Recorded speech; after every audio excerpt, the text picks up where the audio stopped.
Perfect. Welcome and thank you to all of you for joining us today. My name is Joanna Osawe. I am the President and CEO of WIRE, Women in Renewable Energy. Our mission is to advance the role and recognition of women and underrepresented groups in the energy sector. WIRE is a Canadian non-for-profit that started in Canada and now is international, and we continue to expand. Our next expansion will be WIRE UK at the end of this month. Very exciting. I would also like to thank our partner at IACN, the Icelandic Arctic Cooperation Network. WIRE and IACN continue to share Your North webinar series on renewable energy in the Arctic. The first session in this series will explore current approaches and trends in developing skills needed for the renewable energy transition in the Arctic region. While factors such as access to relevant education and training in remote regions represent challenges for recruiting and retaining talent in the North, there are ways to overcome these obstacles through collaboration and innovation. This webinar will bring together experts from across the Arctic to explore opportunities and highlight ongoing work to strengthen the clean energy sector in the region. I'd also like to thank Her Excellency Jeannette Menzies, Ambassador of Canada to Iceland, His Excellency Hlynur Gudjonsson, Ambassador of Iceland to Canada, and our fantastic moderator and panelists. Again, a big thank you to all of you for attending. A very big shout out to Jasmine, Lynn, Maya, Fabo, and Andre for really supporting and getting this started. So with all due respect, I'll hand this over to Embla, but thank you very much, very excited. Thank you, Joanna. Good morning, afternoon, or evening, everyone. Let me start by asking the audience to please share where they are in the world in the chat and whatever other information they want to share within reason. Welcome to the first webinar in the second webinar series on renewable energy in the Arctic region, organized by WIRE and the Icelandic Arctic Cooperation Network in collaboration with the Embassy of Canada to Iceland, the Embassy of Iceland to Canada, the Northeast Iceland Regional Development Agency, and Electricity Human Resources Canada. My name is Embla Oddsdottir, and I'm the director of the Icelandic Arctic Cooperation Network. The network is an independent organization located in the northern town of Akureyri in Iceland. Our mission is to initiate, encourage, and facilitate Icelandic and international cooperation on Arctic issues, and we achieve our goals mainly through facilitation and by providing support, guidance, and consultation for cooperation on Arctic issues, as well as participating in and leading international and domestic projects on various themes relating to the Arctic. We have a wide range of thematic interests, and some of our projects reflect those, such as the Gender Equality in the Arctic Project, the organization of the Second International Symposium on Plastics in the Arctic and Sub-Arctic region, which will take place in Reykjavik 22nd and 23rd of November this year, and through our important collaboration with WIRE through these webinar series. Everyone who follows issues of environmental, economic, and social well-being in the Arctic is aware of the importance of energy and finding the path towards greater use of renewable energies. And we are delighted to be a part of the dialogue on how to move one step forward towards solutions. We have an excellent group of speakers with us today and are very grateful for their participation. It is my pleasure to give the floor to Her Excellency Jeannette Menzies, Ambassador of Canada to Iceland. Jeannette, the floor is yours. Thank you, Embla. Lovely to see so many familiar faces and to see the very broad range of locations where everyone is dialing in from today. So I really far and wide, including many in Canada and Iceland. So I am Canada's ambassador to Iceland. I've been in this position for 2 years now. And throughout the time I've been here, we have done a lot of collaboration with WIRE and with the Icelandic Arctic Cooperation Network. So being part of these webinars is a fabulous way to encourage knowledge exchange, to be able to share best practices between our two countries, and to identify gaps and share innovation. In looking at the lineup of speakers, I'm really excited about today's talk and a great opportunity for us all to learn a bit more about what's going on in the North. I wanted to flag that last year during 2022, we celebrated 75 years of diplomatic relations between Canada and Iceland. And throughout that year, we hosted a number of high-level meetings and events and a number of webinars. And many of the themes that we focused on come together in the context of this webinar, including in areas of Arctic, climate, environment, innovation, as well as gender equality. So I want to applaud the organizers of this webinar for your proactive work in bringing these issues to the forefront, and I look forward to the discussions today. Thank you very much. Thank you very much, Ambassador Menzies. I will now give the floor to our excellent moderator, Jennifer Spence, who is Senior Fellow, the Arctic Initiative Belfer Center, Harvard Kennedy School. Jennifer, you're very welcome. Thanks so much, Embla. And I'm going to invite our speakers to join me by turning on their cameras as well. We're going to try to make this an engaging discussion. And so what I'm going to ask to start is if you have any questions, if our audience has any questions, you're welcome to put them in the chat as we're going along, and I will try and monitor your questions, and we'll try to bring those into the conversation. But I'm going to start off by asking each of our three excellent panelists to introduce themselves quickly and give us a sense of where they're coming from today. And then we're going to get into some discussion. So Kristín, Helga, would you like to start us off? Thank you. My name is Kristín Helga Schiöth. I work as a project manager at the Association of Municipalities in Northeast Iceland, or SSNE. So I work with various projects related to the environment and climate change, including the green energy shift. This is a small institution I work for, but we service 10 municipalities in the Northeast area. We're counting around 31,000 inhabitants, so we're quite sparse in 10 municipalities, only 31,000 people. And I am located in Akureyri, which is the largest town in the area, with 20,000 inhabitants approximately. Same town as Embla. Thank you. Wonderful. Thanks so much. And Mark, would you like to follow us? Sure. Thanks, Jennifer. Mark Chapeskie, I'm Vice President of Program Development at Electricity Human Resources Canada, or EHRC. As an organization, I like to think we do two things. One is labor market intelligence in Canada's electricity industry, which is sort of to break it down to understand who's doing what and with what skills and making sure that we have enough of those people.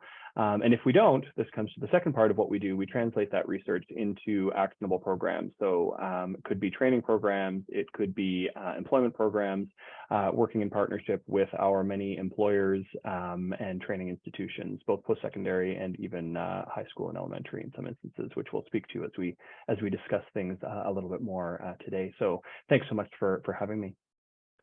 Wonderful. Thanks so much. And last but not least, Devlin, would you like to introduce yourself? Wonderful. Van Gwinsey, good morning. Van Gwinsey, good afternoon. It's great to see everyone. Thank you, a big thank you to the Women in Renewable Energy and the Icelandic Arctic Cooperation Network for hosting this, to Ambassador Menzies for the welcome and opening remarks today, and the moderator Jen and other panelists for joining. I'm excited for this discussion. My name is Devlin Fernandes. I serve as Executive Director of Gwich'in Council International and also their Head of Delegation to the Arctic Council Sustainable Development Working Group. And the Gwich'in Nation homelands extend across present-day Alaska, Yukon, and the Northwest Territories, regions of boreal forest, lakes, rivers, with deep connections to the porcupine caribou. And I am joining you from Yellowknife, Canada today. Thank you. Fabulous. So again, we thought we would do this in a more conversational approach. So we have some questions, but I encourage others to bring questions into the chat if they would like to. But Mark, maybe you'd like to start us off. From your perspective, why are developing skills in renewable energy sector important in the Arctic? And what are some of the drivers of why we're doing this? I think it's critical. I think as climate change is taking an even more serious approach to addressing the impacts of climate change. The North is affected more than even our in Canada, the more southern regions of the country in particular.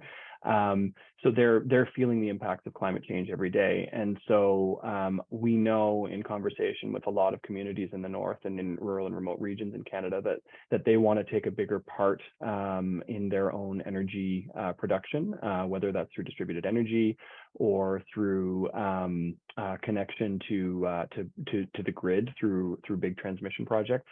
And so I think the development of skill sets in local communities that will serve us for the long term, because there's a lot of work to do to get off of diesel and to get off of carbon emitting sources of energy production. And so and those skill sets need to start young. It's not something that we can sort of say, okay, we're gonna have a whole bunch of new wind turbine technicians tomorrow. These are skill sets that could take 5 years for full development from starting a post-secondary or a trade school program. And in most instances, they require at minimum grade 12 math and science. And so we need to start thinking young as we're thinking about who to engage as we grow in the renewable energy space. And I think renewable energy is going to be critical to our longer term energy planning in Canada's high north. Great. Thanks so much, Mark. And Devlin, I know you've given quite a bit of thought to this idea of what the drivers are. Would you like to share your perspective? Sure, thanks, Jen. And I'll build on a little bit about what Mark mentioned around many communities in the Arctic are still dependent on diesel, and so we really want to shift away from that. Communities want energy security and energy sovereignty, and to be able to making their own decisions about what their future holds. And so we know it's important to empower people, to empower communities, governments, and organizations with the skills, with the information, and the tools to thrive in the renewable energy sector. And some additional drivers, which we see really pushing this work forward, are the challenges of infrastructure, whether that infrastructure is aging in communities, whether the infrastructure is not appropriate for Arctic communities and Arctic conditions, whether infrastructure isn't built in the right ways or isn't serviced by people in the Arctic. That is one of the big drivers for this. The high cost of energy for people and communities, and the fact that energy is connected to health, food security, economies, culture, housing, and community independence. Those are all of the reasons why we need to do this skill building, and we really need to transition to sustainable energy futures. Great, thanks so much. And Kristín, Helga, I know this is an area that you focus on quite a bit. Can you share with us your thoughts? Yeah, I feel quite spoiled when I listen to Mark and Devlin, because I mean we have most of the area has quite a good access to both warm water and cheap electricity. So we are facing different challenges, I would believe, than you are. However, we have some cold areas where we are using fossil fuels. For example, we have a small island outside north of Akureyri with very few inhabitants, but they are only using fossil fuel to heat their houses and etc. So we are working on in a quite smaller scale than you are, I guess, to try to phase out the fossil fuel. But the driver is we are still driven to become completely sustainable in our energy, and we are not there yet. So we have a lot of work to do.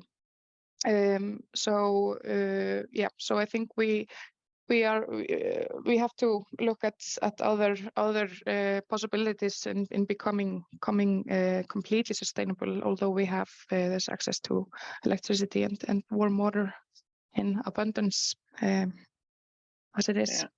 It's great. I mean, it's an important point to recognize the sort of the diversity of experience in the Arctic context as well, and we see that again and again. So you've already started to touch on this a bit, but let's expand a bit on this idea of some of what you see are the barriers to skills development in the renewable energy sector, and what are the things that you really think both you are able to tackle, but also maybe some of the things that you see as barriers where there's action that needs to be taken by others. And Kristín, Helga, would you like to start us off? Yeah, I think the biggest challenge we face are just we are so few people. We are so few people in such a big country. So, and especially in the north, we have to kind of grab onto people who are engaged and willing and have the skills. And I think it's that is what we need to do to build up skills here, is just to kind of connect with each other and to kind of grab people and get them to stay and teach and build up this knowledge that we need. But other challenges is just that we also need to go into the infrastructure. It's very costly, and so we're finding also other ways. We're currently working on a big project using organic waste to produce energy in form of biodiesel and biogas. That's very costly, and it's not always certain whose responsibility is it. It seems like is it the government, is it the municipalities, is it the private sector? Who should start and take the first step? So I think this policy and the conversation, that's something that we're in the starting steps of right now. Right. So that issue of the sort of decentralization of the different key policy elements that need to be brought into the conversation. So I'm hearing again this issue of infrastructure and sort of the policy environment.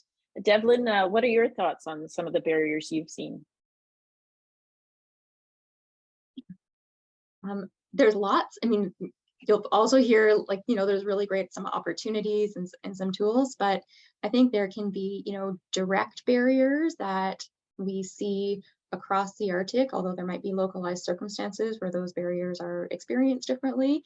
And there's also kind of some indirect barriers that have a big impact on people being able to use those skills.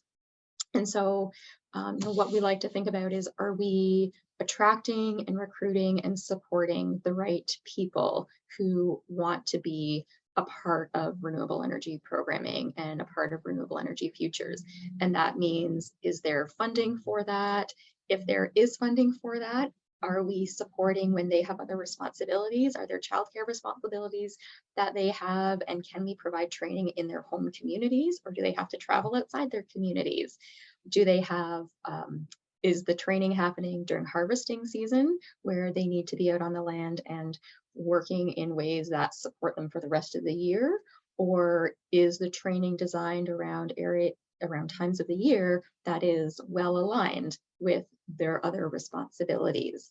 What are the other priorities in communities and for people who may be facing, barriers around, mental health challenges, or accessing healthcare in small communities, or transportation to and costs of living away from their home community if you have to leave your community in order to get grade 12. And so, yes, we need to start young, but we also need to think about how we're really supporting and being flexible with the real assets that we have living in the Arctic, and how we can be really flexible in supporting those skills. So are those skills too that we're having to promote in southern communities, and how might those be different, and how may they be manifested differently in the Arctic? Because if I want something fixed up in Old Crow, I know the folks in Old Crow know how to do it, and they've done some amazing training in their communities. But if I flew someone from 2,000 miles away, even if they were just an amazing technician, it might be a little bit harder for them to understand what it's like working in -40 weather. And so how are we, when we think about barriers, are we thinking about the unique circumstances facing communities and the unique circumstances facing people? And how can we provide well-being, housing, clean drinking water, good healthcare, so that when people have the opportunity to think about renewable energy? Fabulous, great. So many great points there. And Mark, I know this is something that you have some thoughts on based on your experience, if you could want to share. Sure, and Devlin, I think you brought up some really great points, particularly in the Canadian context. I think similar to what Kristín mentioned, geography is a big piece of this, right? Energy infrastructure can be very expensive, And so we have a lot of land and a lot of communities across a really big geography in Canada's north. And so thinking about the unique needs, as Devlin mentioned, of each of those communities. But the other thing I think we need to think about more of is thinking of these communities as assets rather than communities in need. Devlin, you made a really great point. Like I think, you know, there is a lot of capacity already in situ, and some of that is local context. So understanding the local geography, knowing when the wind blows or when the sun shines, and which are the optimal locations that aren't going to disrupt hunting or fishing grounds, and ensuring that you have those people on board as you're thinking about your energy planning in a given community. I think the geography is a big piece of it. And one of the things that I sort of think about when I think about energy independence in Canada's north is ice roads is part of it. We have 8,000 kilometers of ice roads in Canada's north. Those are only passable during the winter season because of climate change, as global warming is happening, and we're experiencing that more in the north than we are in the south. Those ice roads are becoming, the season is shorter and shorter for when they're passable. So what a lot of Southern Canadians don't understand is a lot of the supplies that service our northern communities come up during the winter, not during the summer. And those ice roads are a big reason that they can happen. But if we have a shorter and shorter transportation season, as we think about building out energy infrastructure, well, a lot of our manufacturing capacity is in the south. So if we want to move solar panels up north, or if we want to move wind turbine blades, which can be massive, by the way, up north, we need those ice roads in place to reach those communities.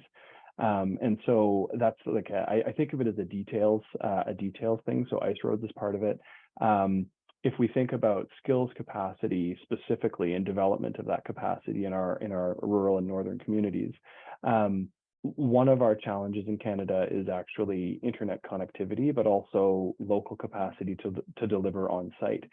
So, and because one of the typical reactions in the South would be, oh, well, if you can't deliver on site, then just, go to the internet, do it online. And I'm like, well, how's the internet connectivity in the community that you want to work with? Because if you don't have that connectivity, you're not going to have a successful online program as you're thinking about building skill sets.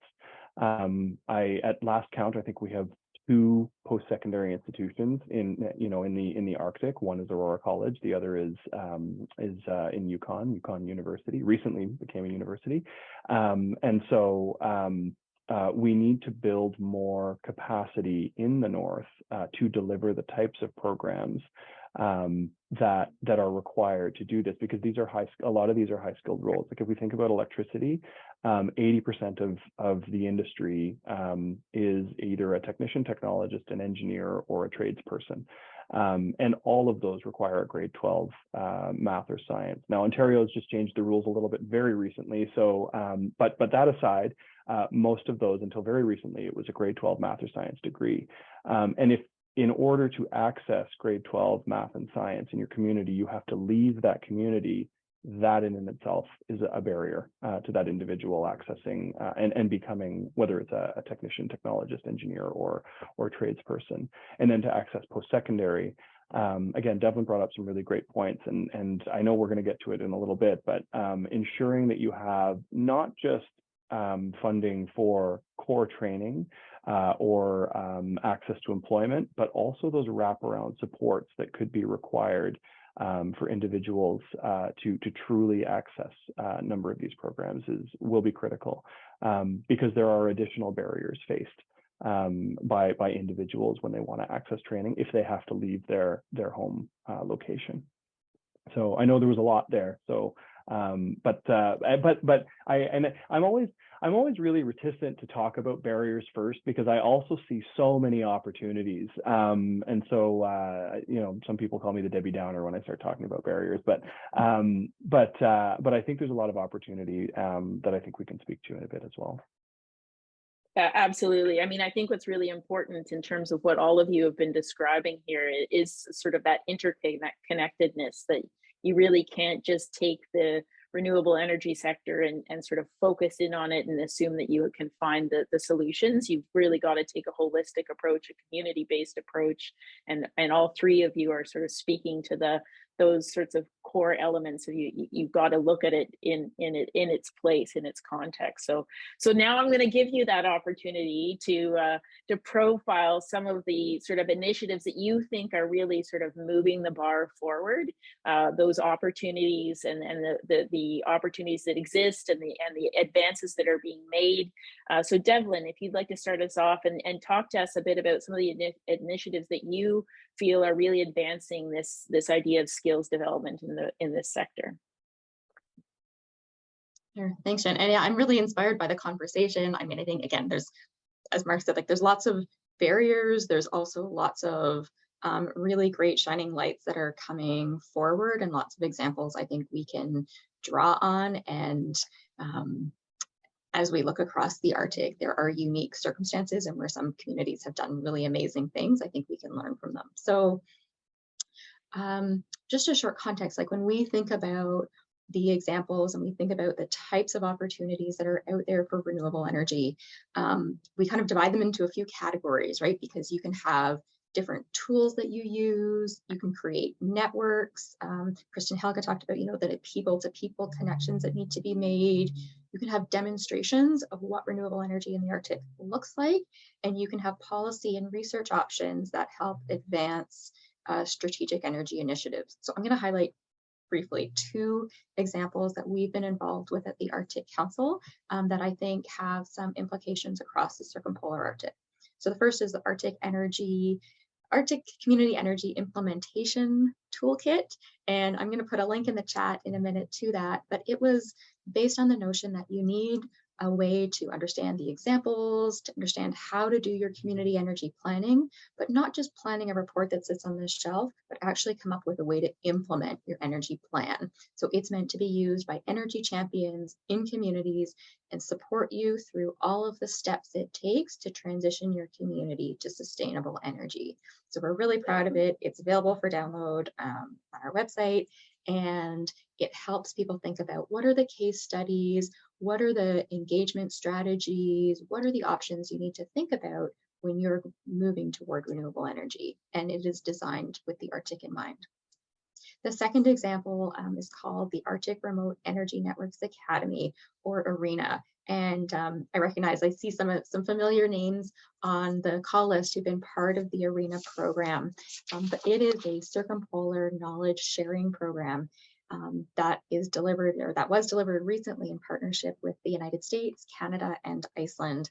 And it is designed for individuals living and working in the Arctic, combining visits to communities, participant knowledge exchanges, and training on remote energy and isolated power systems networks. So you've got hands-on learning, you've got project development, you've got mentors, and you've got connecting with folks from different countries in the Arctic to share lessons learned. So really ways of building networks, ways of building people-to-people connections, and ways of providing information and skill development specific to the Arctic. Thank you. Fabulous. And you're going to put the link in the chat for us, because I think I'm a huge fan, and I think there's some really interesting information there. Kristín, Helga, how about you? What, from your perspective, we'll switch across the pond, as it were, to the Icelandic context, and then come back to Mark. So maybe you can share with us some of the initiatives you're proud of.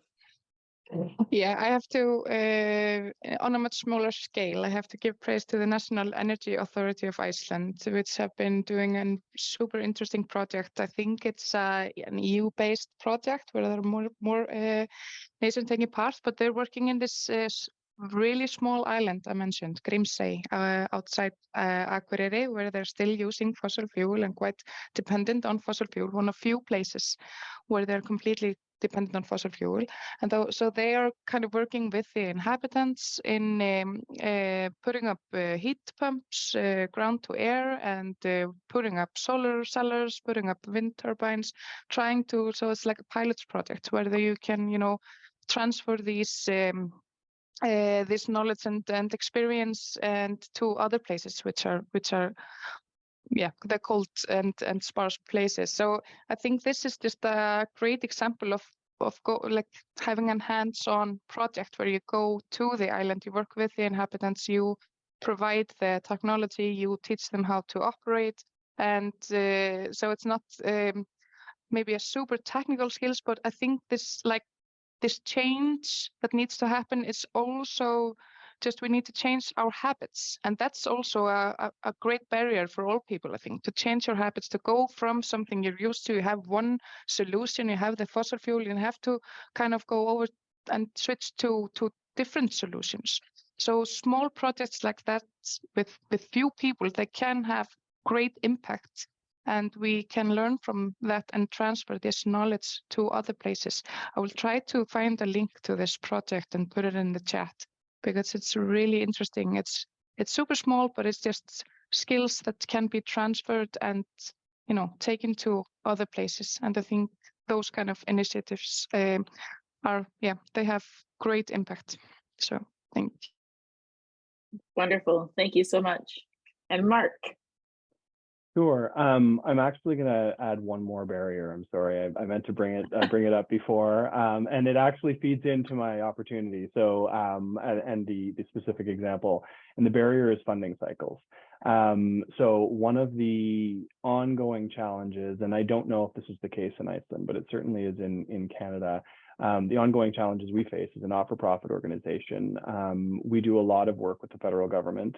They fund us for initiatives like some of what we're talking about today, but we are beholden to the March 31st deadline.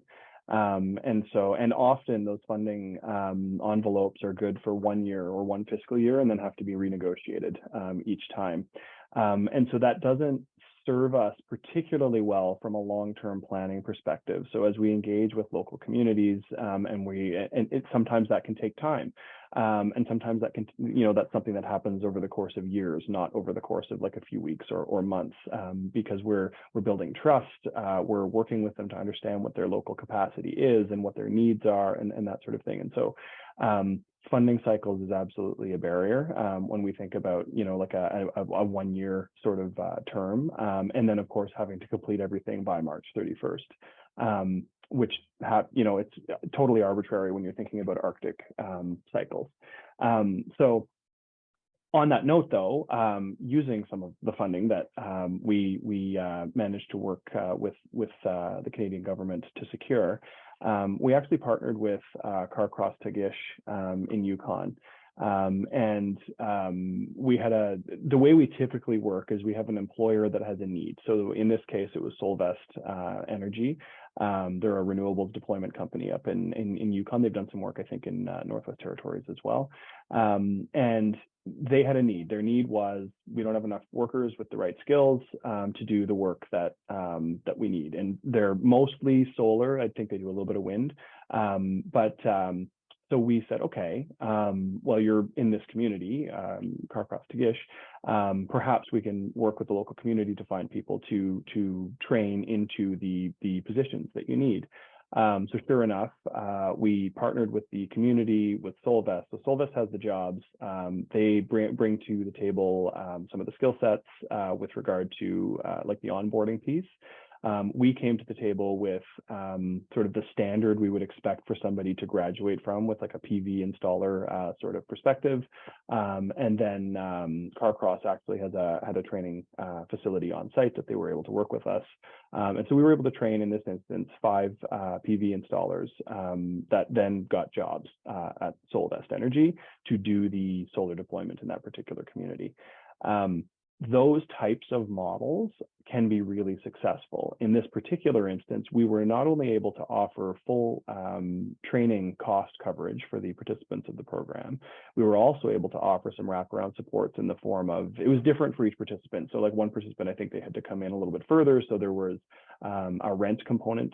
For another participant, they needed childcare because they had kids that needed care during the day while they were, busy at being trained. And then in another instance, I'm just trying to remember, there were some other elements. I think books and equipment like PPE that can be very expensive when you're buying it for the first time. So I mean, I know these sound like little details to us, but at the end of the day, these are now individuals that are working as PV installers in Canada's Arctic, basically. And I'm really proud of that. I think that's something that we should all be proud of as a country. Like, yes, it's only 5 people, but those are 5 lives that have been impacted in a positive way, and they're contributing to Canada's net zero objectives at the end of the day. I think Canada tends to be a country of pilots, though, and so this was a really successful pilot that I think could be replicated at scale. And so it's the scaling of these types of initiatives as we're trying to move towards off diesel and trying to move towards our net zero ambitions as a country that I think we could really succeed at. That's just one for EHRC, and there are so many other ones in the north that we could speak to. There's so much opportunity up there right now. And there's so many communities that really want to participate and sort of to Devlin's point earlier, achieve energy sovereignty or energy independence. That's great. Yeah, I mean, is this interesting point? I was actually part of an energy-related conversation back in Arctic Encounters last week, the week before, losing track of time. And that one of the things, and I'm curious about your thoughts on this, is this issue of scaling up. That pilots we seem to do really well in the Arctic context. It's that scaling up piece. It's that sort of full-on implementation and full impact. I'm going to throw this out to the group as a whole. I don't want to put anyone on the spot, but what are your thoughts on that sort of challenge between the sort of innovation, sort of experimental phase through to, you know, making this a meaningful contribution in the energy mix for a community? Anybody? I can jump on it. Please. I think it comes down to systems thinking, and I think it comes down to sustainability of funding. If you've got a pilot that's been successful and it's working, that organization or that group should then have secure funding for 5 years.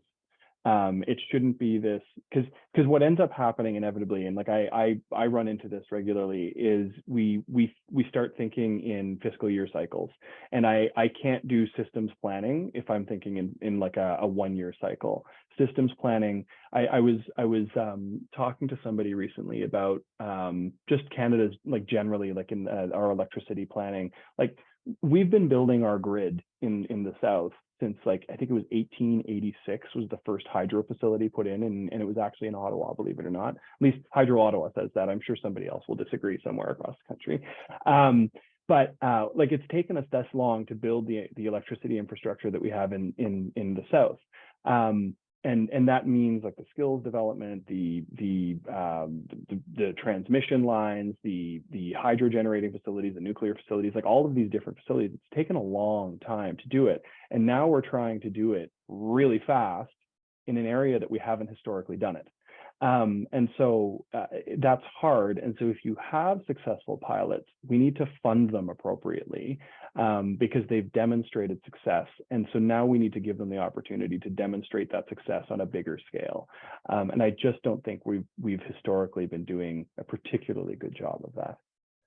Right. But again, it's that timing, right? Like, it takes time. And so you can't demonstrate scale in 1 year. You have to have at least 5 years to demonstrate scale. Yeah, absolutely. So I mean, you've got that, again, that's sort of the interconnected of the issues. I mean, your story of you know, you need the PPE, you need the person with the childcare needs, and at the same time you need to be thinking out, you know, 15, 20 years in terms of what you're trying to do, and have the resources to make it happen. I don't want to put you on the spot, Kristín and Helga, but I know Iceland's sort of seen, and I mean, part of the reason they're part of the ARENA project that Devlin talked about is because there are some pretty amazing projects that can be profiled. What are, you know, what do you know what the magic is in terms of how Iceland, I mean, other than having some amazing natural resources to rely on, but in terms of rolling this out and making it something that is scalable? I don't know.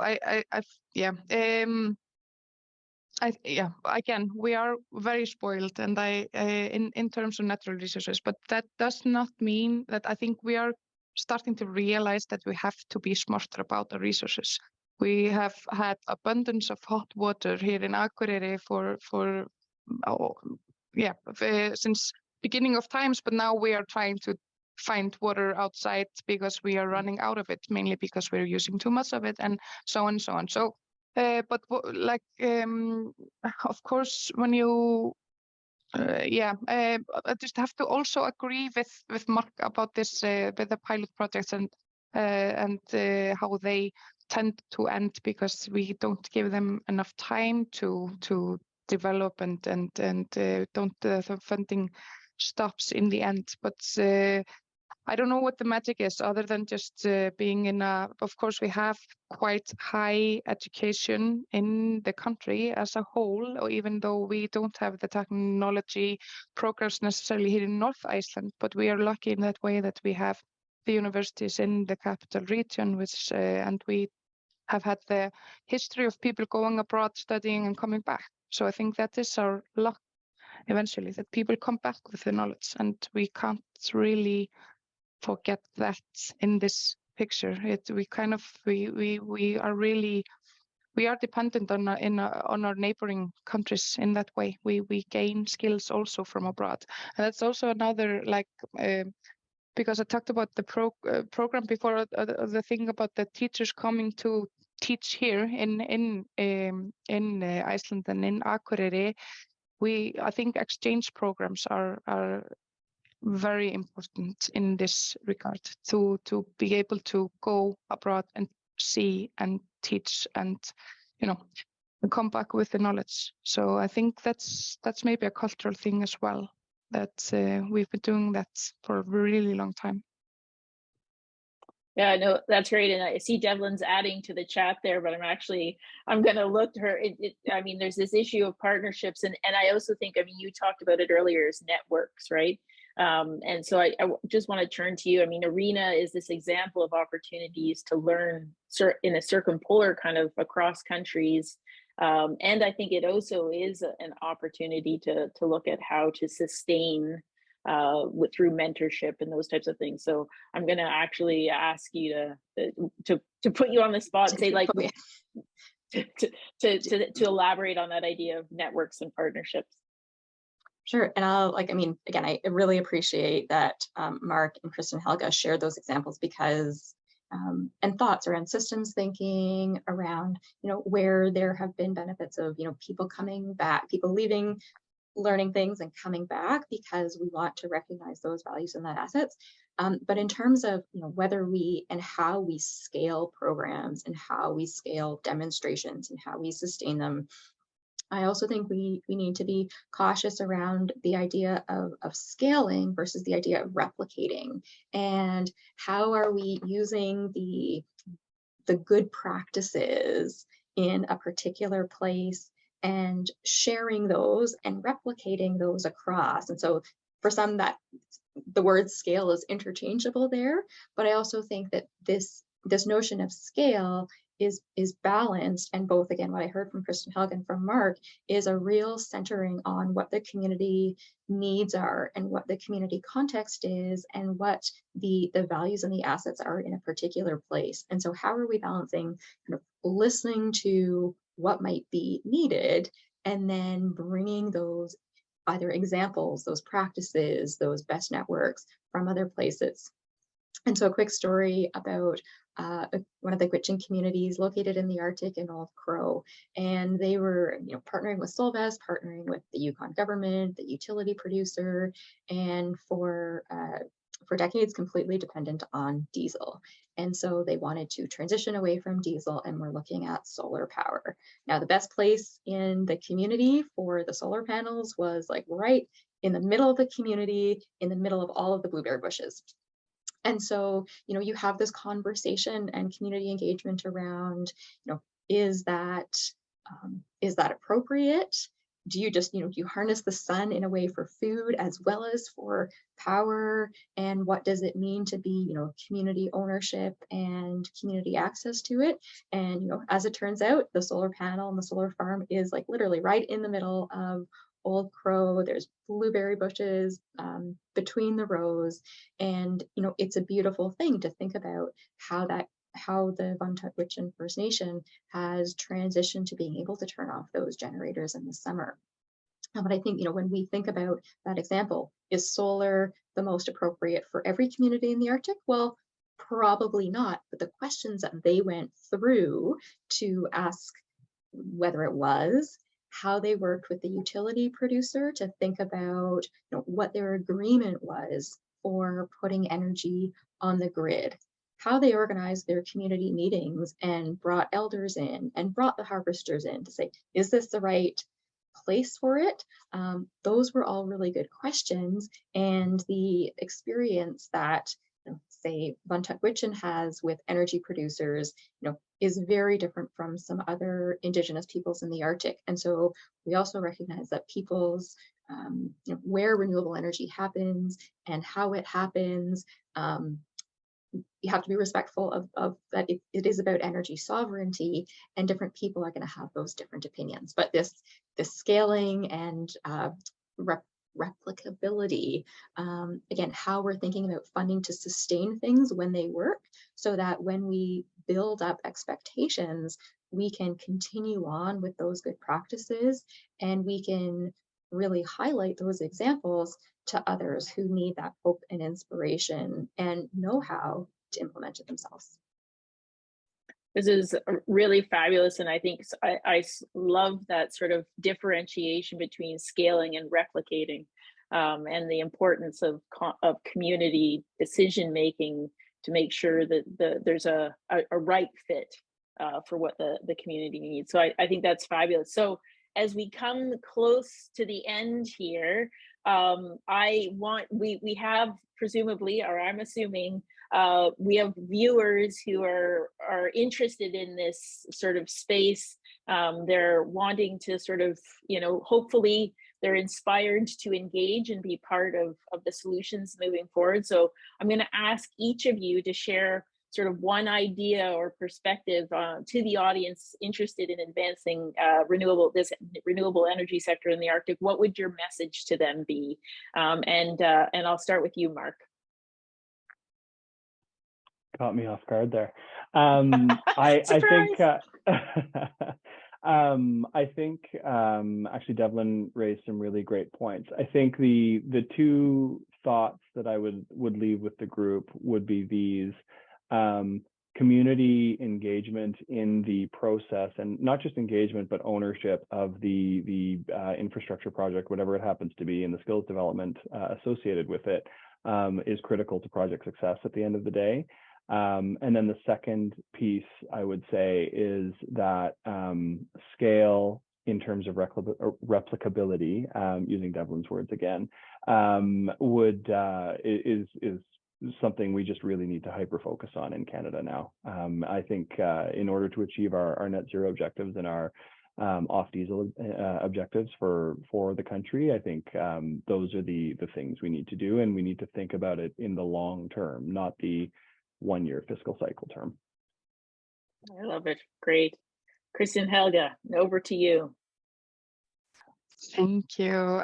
If you want to, I just want to come to Akureyri, come and teach and come and learn and come and go and travel if you can, and go back with the knowledge you gain and network and make the connections, because I think it's all about, we are, at least from my experience, we are so few here and so small. We are like a handful of people working in this area kind of this network, but it has a great impact. As an individual, you can do a lot of good things in small communities. So just reach out and people are willing to talk and exchange knowledge. Yeah. Wonderful. I love it. Devlin. Thank you. Two-part answer. So the first is, for people who are already doing this in the Arctic and living and working in the Arctic, just keep on doing what you're doing, because it can be hard, it can be isolating, but it is so important. And as Mark said, we can't measure this on 1 year scales, and so it is a long-term piece. So a big thank you to the folks who are working in this field, because it can be tough. To people outside the Arctic who want to support this work, listen and understand the circumstances and context within which you're going to be going into and before you begin, and then be open to listening and learning along the way. But we really need partnerships. We really depend on the different knowledge and expertise that is coming in and the support. And so we can create really good and beautiful things. But the Arctic is a wonderful place to live and work.